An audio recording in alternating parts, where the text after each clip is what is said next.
For Faces Behind the Game, I'm Trip Mitchell, and we're going to do a little mascot madness on today's show. We're visiting with John Absey for 25 years with the Hall of Fame mascot with the Jazz, and we're meeting Freddy, who is a mascot with a major league team, and talking about what it's like to make people happy. Hi, everyone. I'm Trip Mitchell for Mascot Madness, and today we'll be joining my co-host John Absey over at his major source of income, which is Alinco Costumes, where he serves as inspiration and helps run the joint. And then we've got a great guest. But first, John, welcome back to the show. Hey, how you doing, Trip? Long time no talk. I haven't talked to you for a long time. I know the whole COVID-19 has changed everything, but we're excited to get back going. Pro sports, college sports, high school sports, we're back, and that is a wonderful situation. So, John, who's our guest today? Oh man, I'll tell you what, I love this guy. I got to spend the night with him. Well, that was not that, but I did get to, I got to hang out with Freddy. He is a professional mascot with a very successful team.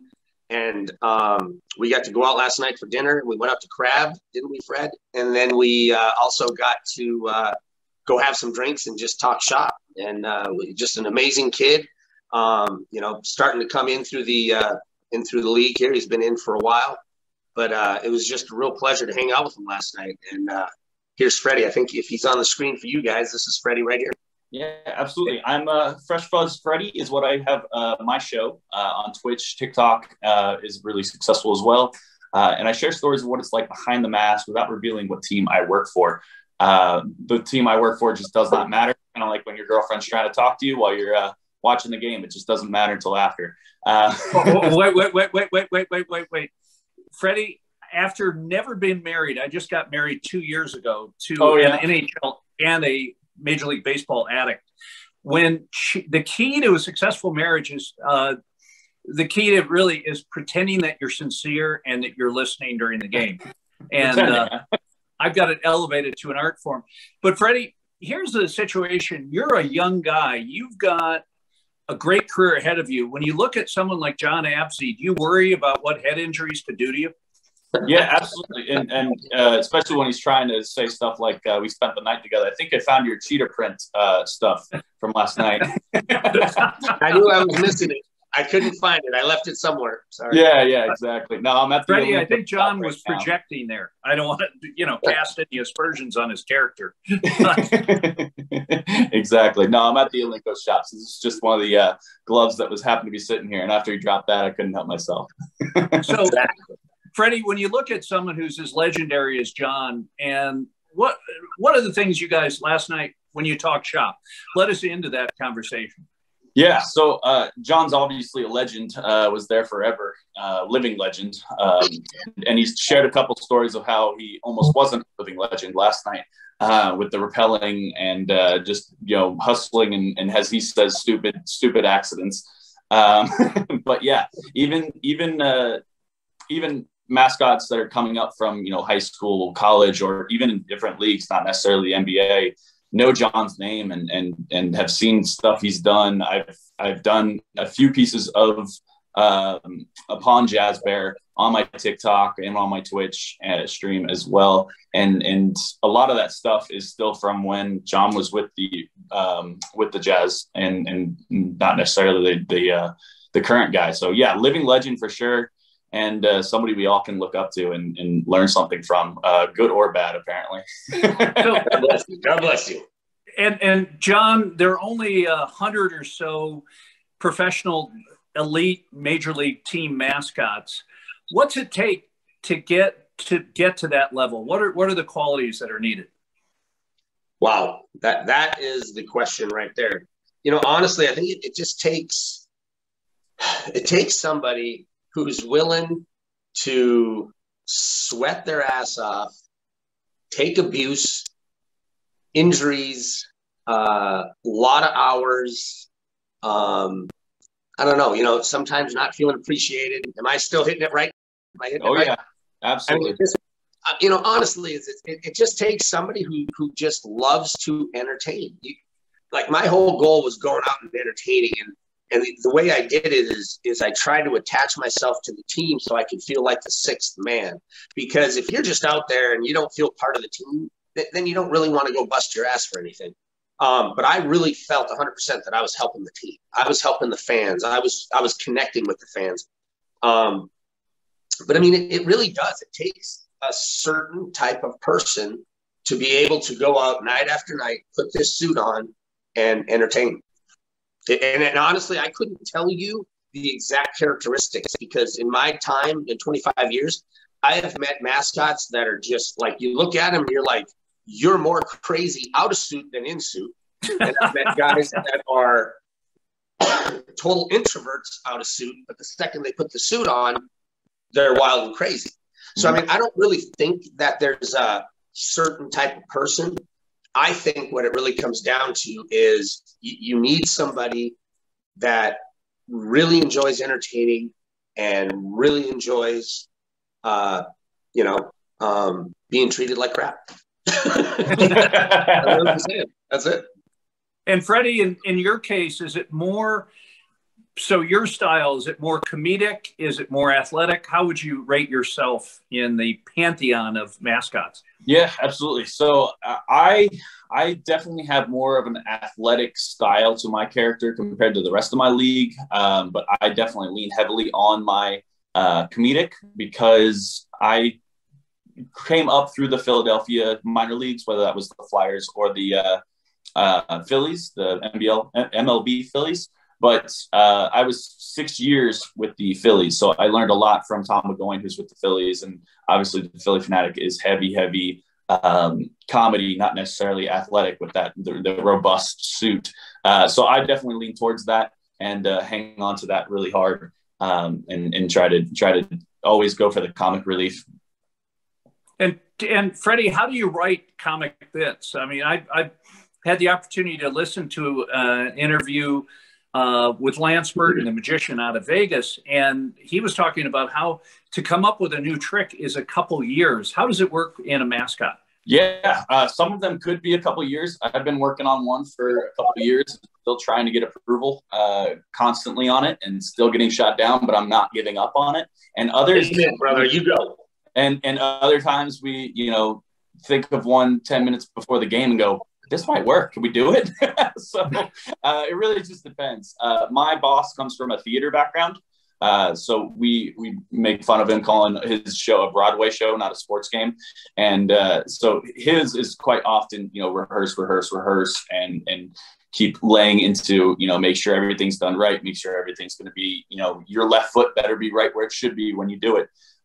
So my process typically starts with an idea, obviously. Then when I write it down, and then I go to him. And I started with trying to just go to him and saying, this is my idea, let's do it.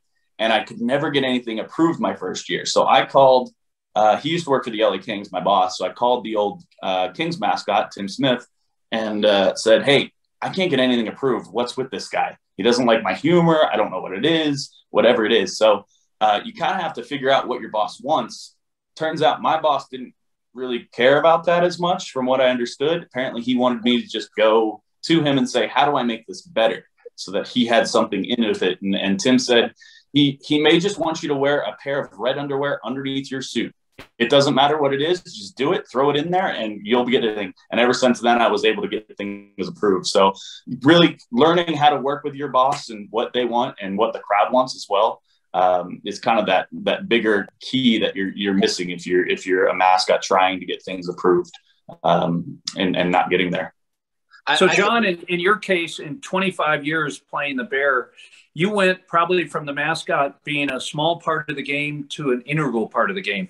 What was that journey like? It was actually kind of amazing. Over those 25 years, when I first started out, the hard things I had guys ask, because my program was very unique when it came to any of the mascots in any of the leagues, because like when I started out, I had to fight for charity work, and then I ended up doing about 99% of my appearances turned into charity work. A lot of guys had to submit their skits and all this other stuff, and I had to do that up front. But what happened is the team, and I have to give 100% credit to Grant Harrison, my manager at the time. He all of a sudden went, you know what? I trust you now. You're the mascot. Run with it. And that's just not really what happens in any of the leagues anymore, really, or even back then sometimes. And so what had happened is they started trusting me, and I could literally show up at the game, and I mean, nobody would even really ask me. I just walk over and say, hey, make sure you play this music. I talked to Ron Court guy, and we just did it. And I was really thankful for that because they trusted me with what I was doing out there. You know, and then with later in my career, I actually ran the fourth quarter entertainment, or the whole fourth quarter, basically. During those timeouts, I was able to call hot, cold, all that stuff, and either throw myself in or say that I'm taking a break and send somebody else. But they trusted me enough because of my feel for the crowd. And I honestly think that a lot of teams are missing out, not letting their mascots be more interactive during the game and having more say. Because we are in the crowd, we're feeling it. You know, we are right next to the fans, and we can say, you know what, you know, it's really dead out there, and I don't want to wreck my character just because you want me to go out there and try and get the crowd excited. I know they're not going to get excited. So if you send me out there with signs and I'm out there like, come on, get excited, it's just going to discredit me. You know what I mean? So I really believe, you know, all the mascots, we have such a vested interest in our characters. I mean, they're our babies. We don't want to go out there and wreck the credibility. And, you know, a lot of times those game ops directors in any league and in any sport, they're not looking out for us. They're just like rolling the dice that if, you know, just do this, but they're not feeling the game like we are. So, John, if I understand it correctly, so that authenticity, you feel like you owe it to the fans, not to create artificial enthusiasm, but to be aware of what's going on with them. Freddie, how much goodwill do you have the second you put on the costume? Oh man, I'm all about it. You know, I came from the Philadelphia area, and me and my friend used to put on an event every year. We'd invite all kinds of friends, whether they were characters or, you know, just good friends wanting to be good. And they would come, and we'd all donate a whole bunch of toys. We donated over 1,000 toys the one day. And we visited all the kids in the children's hospital. Then when I got to my new location, I made sure I was going to the children's hospital every month, because the first time I went, they looked at me and goes, wow, the character actually showed up today. You know, I'm like, well, that was weird. You know, why did she say that he actually showed up today? Turns out the old guy skipped a few times and canceled a few times on the children's hospital, which I hated. So I made sure my assistant got that nurse's phone number, and we said right there, we're going to come every month we can, at least once. And then their sister hospital, same company, just different location, called about 6 months later and said, hey, we want to get on this train too. Can you go to ours too? So now we go visit two, obviously not COVID. We go to two hospitals every month just for goodwill. And it's pretty cool, because not my intention, but that hospital was not a partner at the time. And now they're a $500,000 partner with our team. So it started with something just being nice, obviously, and grew to something big. And now everything they do, they want my character there. So it's kind of cool doing that. But that original event started because my one friend went to a children's hospital in Philadelphia. I don't remember the name of it, but we were just outside of it. And this children's hospital was a long-term children's hospital. So kids were there for 18 years or so sometime and never seen the outside of the hospital, which is absolutely devastating to hear. And the one she went to, she always tells the story, and I'm slightly tearing up right now just hearing it, or trying to tell it. And she went into this room in her character. She went in, and this kid had everything all around her, you know, paintings, coloring books, toys, the whatever it was, game systems, everything all around her, and she was smiling on the bed, having the time of her life with all these mascots in the room with her. She started like backing out of the room, and in the doorway, she felt two arms wrap around her. And she like turned around. It was one of the nurses, and the nurse was in tears, absolutely in tears. And she said, "Thank you so much." She hasn't smiled in a long time. And she like took a step back, and again, couldn't really talk to her. She was in character, but like let the lady keep speaking, because this kid's parents apparently stopped coming 4 years before that. Oh, just gosh. Stopped coming completely. Paid the bills, stopped coming. So all those toys and everything were from the nurses and doctors that were just trying to make her smile, and nothing was working until those mascots came in. And so it like after that, like children's hospitals are my go-to for the Goodwill, if you will. Oh, that's fantastic. And John, you've told me this story. Can you relive it? One of the few times you broke character and talked to a young man out in the Tooele area west of Salt Lake. Yeah, I got asked to go out and visit a child a long time ago, a number of years ago. And I didn't really know what it was for or what it was about. But I just remember hopping out of the van, walking up to the door. I had my confetti cannons and silly string ready. And, you know, we knocked on the door, they opened the door. And it was one of those just punchy in the face moments where when I walked in, I was like, there's something going on here, because nobody's happy. And when I looked at the parents, they were looking at me like, you know, do something, try and fix this. And then when I realized that their 10-year-old son was laying on a cot out in the living room, and then the mom came over and talked to me and explained that he's dying and that he could die at any moment. And just the reality hit me. And I was like, you know, it's hard to explain. And Tana can back this, is when you go in thinking, oh, this is going to be great. You know, I'm going to pop cannons. It's going to be fun. I'm going to do autographs. And you have that just hard reality that this 10-year-old boy is dying, and they ask for the character to show up. It really just, it overwhelmed me. And I remember, you know, going over and sitting down, and I was at one of those moments where I was like, I don't care about the character. I don't care about anything. I just want to make this child, you know, enjoy the time that I'm here and talk with them. And we talked, and I talked to the parents, and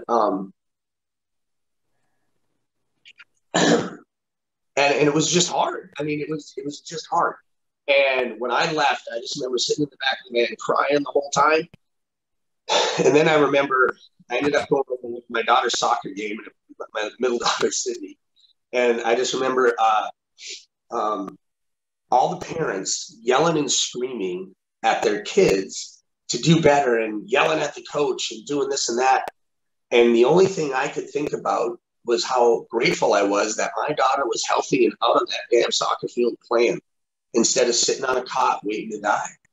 And it just, and I hate to say this, but I just blew up at the parents, and I started screaming to shut up and blah, blah, blah. And I just left this, you know, kid that's dying, and nobody said a word for the rest of the game. But I got a call about 4 hours after the game and found out that he died. And, you know, it's those things and those moments. God, I don't know how to explain it.